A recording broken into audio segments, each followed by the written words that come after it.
Ég var einn af þessum klassísku sem var alveg týndur, skilur. Eftir að ég kláraði stúdent þá vissi ég ekki neitt. Mér fannst þetta bara nám alveg upplagt, nákvæmlega sem ég var að leita að. Bara fyrsta verkefni sem ég skilaði í skólan, þá fannst mér bara strax að hafa lært bara endalaust.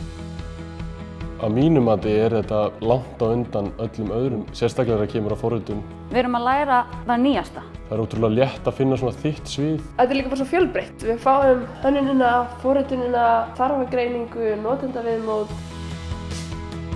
Þó þú komir inn og þú fílar ekki að forrita, þá alveg endalaust á öðrum pælingum í þessu sem þú lærir sem þú getur nýtt þér í næstu hvaða starfi sem er. Við erum strax byrjar að vinna við þetta. Já, eftir 1 ár. Allt sem ég lærði í þessu námi eitthvað sem ég get nýtt mér í einhvað tengt frumkvöðlum, hvort það sé að stofna fyrirtæki eða... Í atvinnulífinu skiptir máli ef þú ætlar að vera forritari að geta hannað líka. Og öfugt ef þú ætlar að fara hina leiðina.